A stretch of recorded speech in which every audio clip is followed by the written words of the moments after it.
I just got a call from one of my landlords saying that another operator on my buildings is going bust and they have 30 units that they need to offload. So who do they call? They call me, Mr. I'll lease every apartment in your building.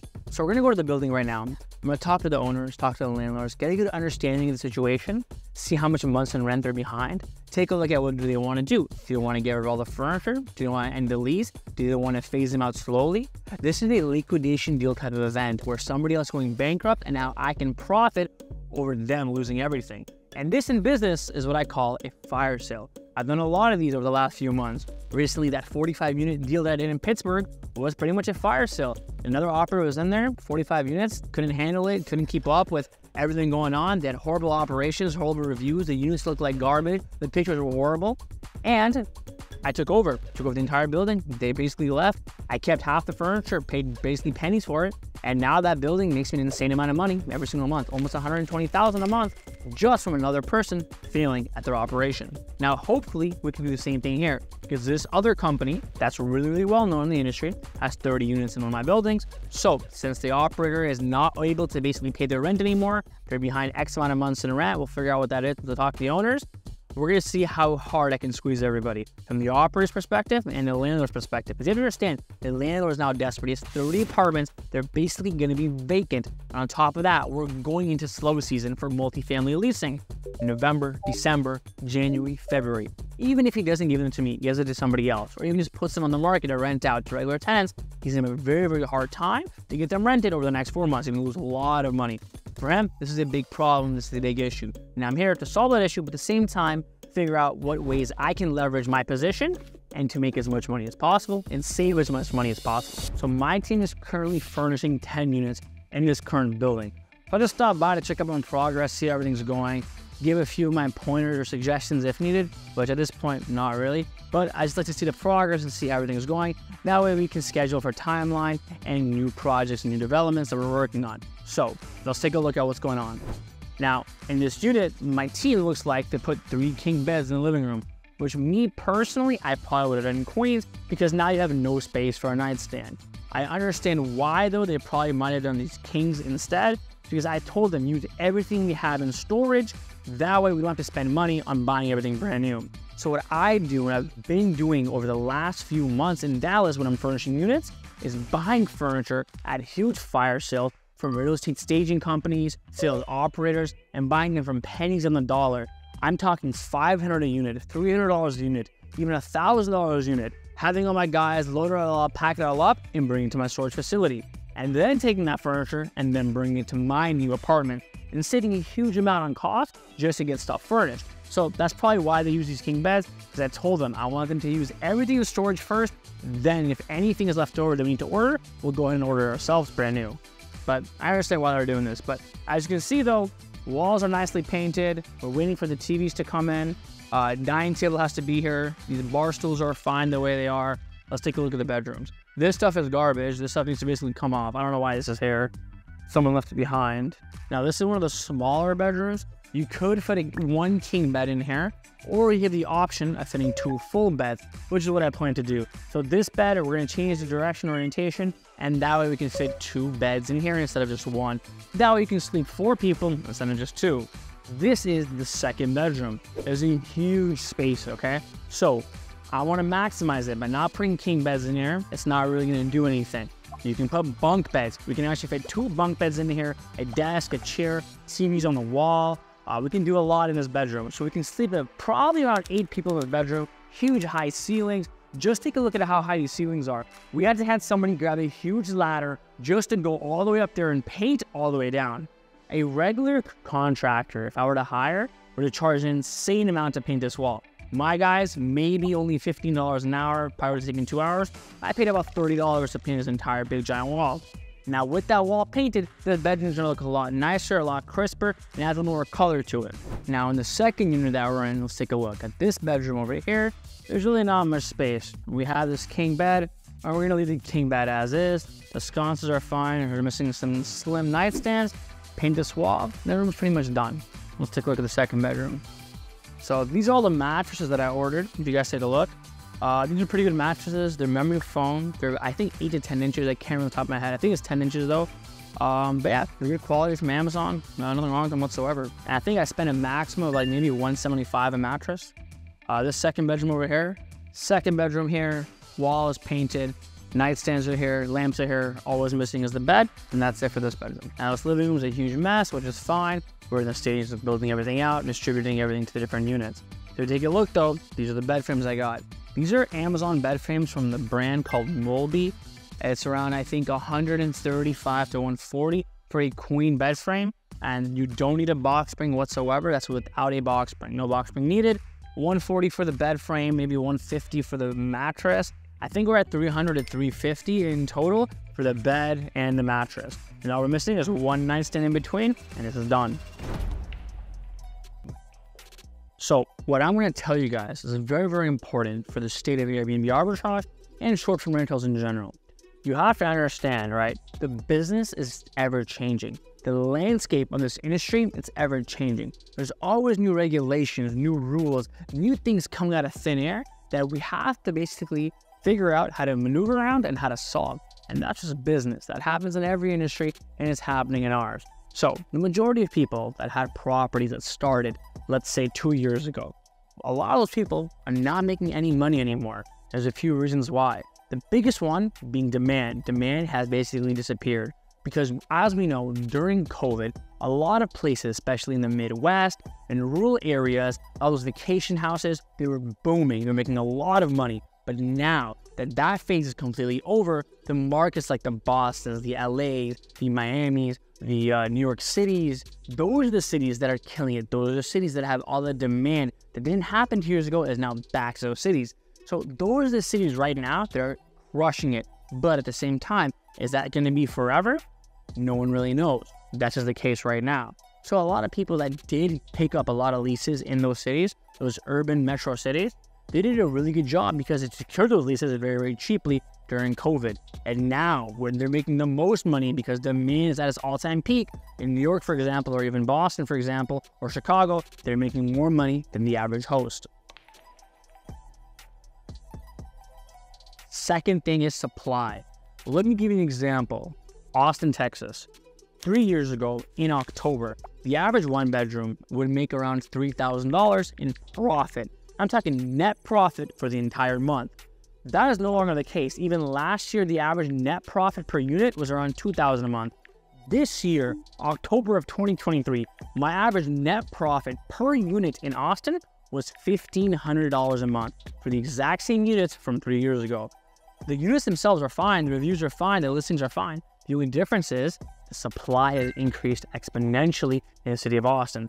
That's why me personally, I decided not to expand anymore in Austin. It's not worth the ROI of my time, nor is it worth the ROI of my capital. Because the demand, let's say the demand, sure, the demand is still there in Austin, but supply, in my opinion, is far outpacing demand, where it actually makes sense to expand that city anymore. That's why me personally, I only have 30 apartments in Austin. Once those leases end, I don't really have any intention of renewing them, or I might give them away to my students. We'll see. Because you have to understand, margin is only increased if you have operations of efficiency. At 30 units, there's not really much margin I can squeeze.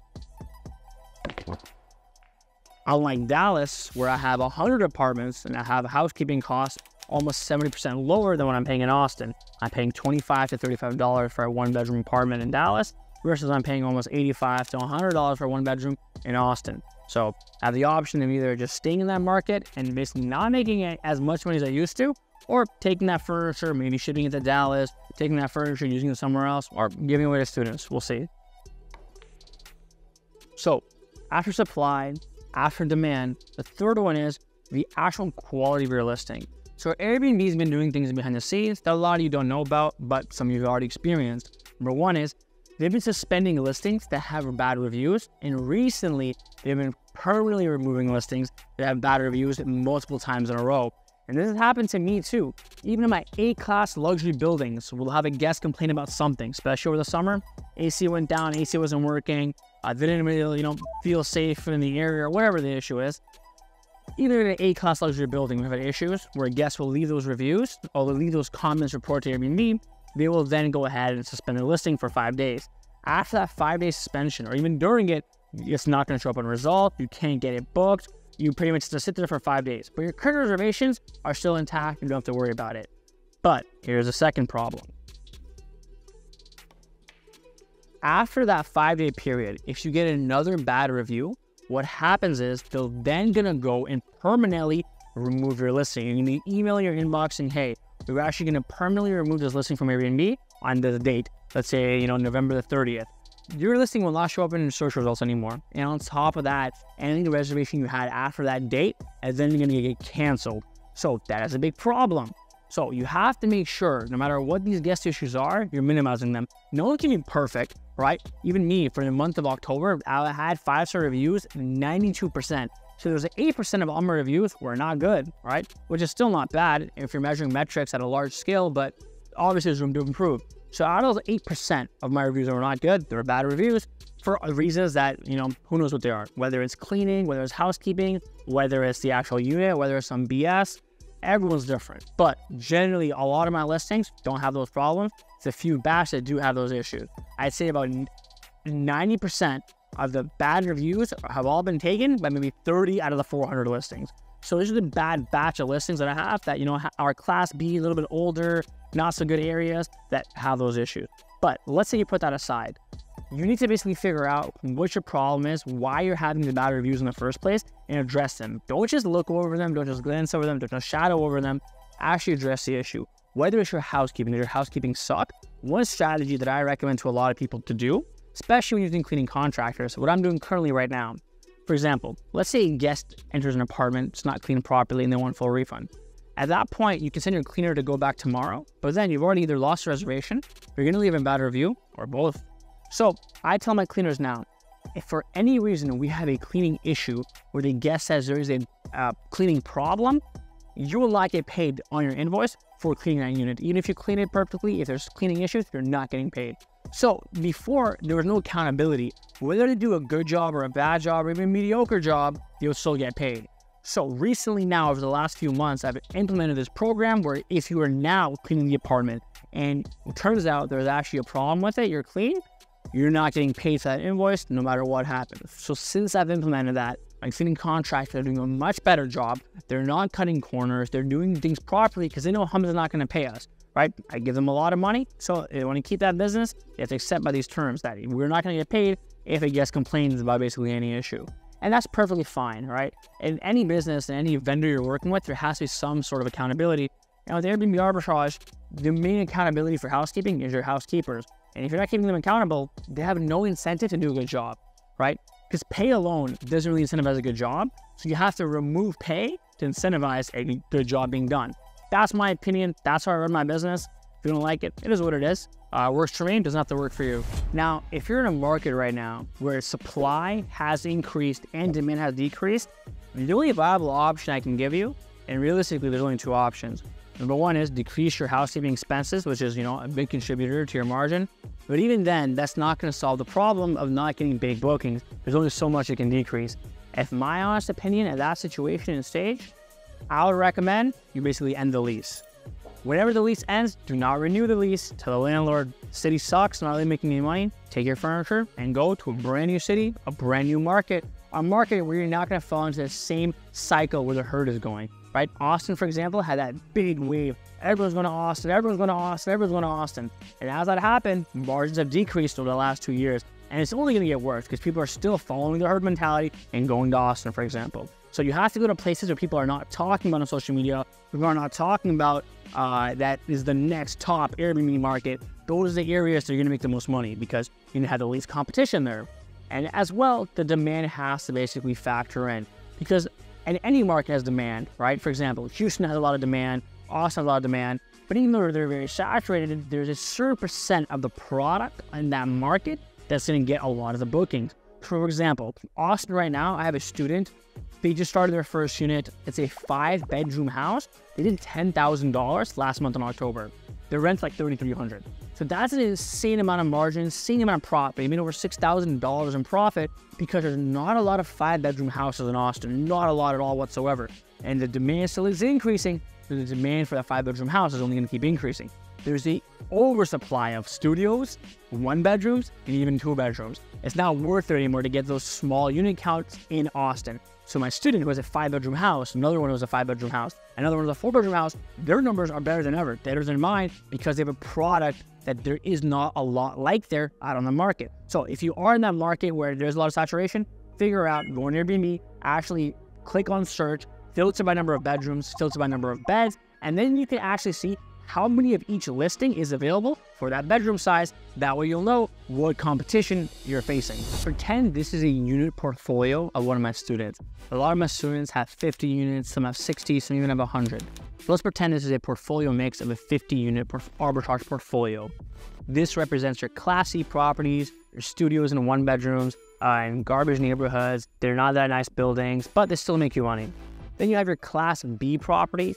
These are the properties that are, let's say, and not that bad neighborhoods, not that, bad buildings. They still make good money. The rents are relative to market rent, and they do well.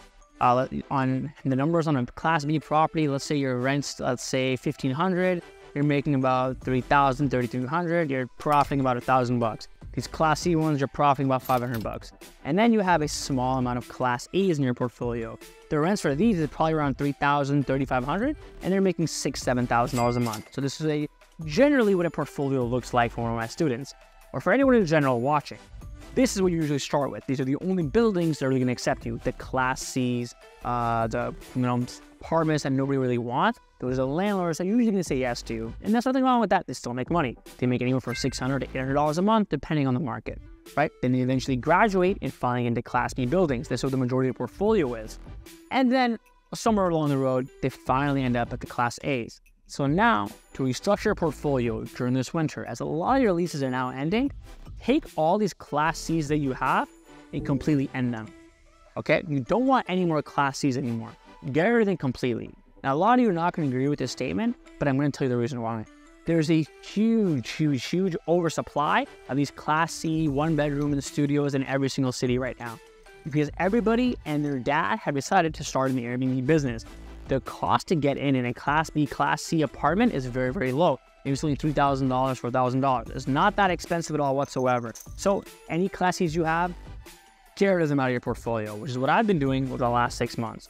Your Class B's and Class A's. Now, for your Class B's, in my personal opinion, there's nothing wrong with them. They're making you $1,000 a month. It's good money. I would not end those leases. What I would try to do is increase your margin, because your housekeeping, as you guys know, is your biggest expense. So if you have a unit right now that's doing $800 a month and you're paying $85 to a housekeeper, if you now hire housekeepers in-house and pay $25 a unit instead of $85, your margin on these, Class B units might even be better than your Class A's, right? All things equal. So Class B's are good. You're going to make good money, but your margin is very, very important. So you have to hire housekeepers in-house and pay about $20 to $25 to $35 for a 1-bedroom apartment.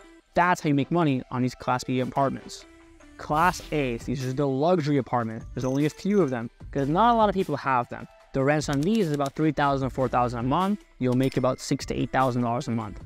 These apartments are hard to get because, one, those buildings generally don't allow Airbnb. So if you can find them, amazing. But second of all, the startup cost is a lot higher. I have a few of these. I have an apartment that I spent $18,000 to furnish. The rent's $3,000. The last 7 months, it hasn't done anything lower than $7,000 a month in revenue. So the rent's $3,000, it's making $7,000 a month in revenue. After all my expenses, I'm profiting every month $3,000. So if my one Class A unit is doing $3,000 a month in profit, that's the equivalent of 3 of these Class B units. I spent $18,000 to furnish it. The difference is over time, let's say in 2 years from now, these Class B margins are going to go down because there's more supply entering that market. But these Class A's, they're not going to go down by much because the market itself is hard to get into. The cost of furnished is $18,000 for 1 unit. The cost to furnish these is about $6,000 for 1 unit. So just the cost to furnish alone, I can furnish 3 of the Class B's or 1 Class A. So you have to understand, margin is everything. I can spend my money right now. I have a landlord begging me, saying, Hamza, please, we have so many Class C apartments for you. We'll give you 2 months free, 3 months free. Take them off our hands. Rent is $1,000 a month. I do not want them because these Class C's, I'm competing with every Joe Schmo walking off the street that I can get apartments. I want to enter a field or a market or certain product category that I have the least amount of competition possible. And that is not possible with these Class C apartments. It's only possible with the Class A's and, of course, these Class B's. A lot of people, even with Class B apartments, don't make any money because their margins are very, very slim, very, very low. They're paying a lot for maintenance. They're paying a lot for housekeeping. Their price slab is not set up properly. Their pricing strategy is not set up properly. So they're making no money whatsoever. So my portfolio now is a lot of Class B's, and I'm working on getting more of these Class A's. They're not easy to find. They're very difficult to negotiate, but we're working on it. But this is the majority of my portfolio right now. A lot of Class B's, some Class A's, and that's what we're working on, is overall increasing the total margin on the entire portfolio. Thank you so much for watching, guys. I really hope you enjoyed that video. I love to give you guys as much value as I possibly can and tell you everything about my business and how you can do the exact same to get to where I am. As I told you guys, I have a free training in the link in the description. Click on it and you can book a call with me or my team, and we'll show you how you can get started and start your very own arbitrage business like I have and scale it to $1 million a month like I have over the last 3 years. My Instagram is HamzaZafar. My TikTok is HamzaZafarBnB. My Twitter is ZafarBnB. Follow me along on Instagram where I post the daily life behind the scenes of a real 8-figure Airbnb entrepreneur.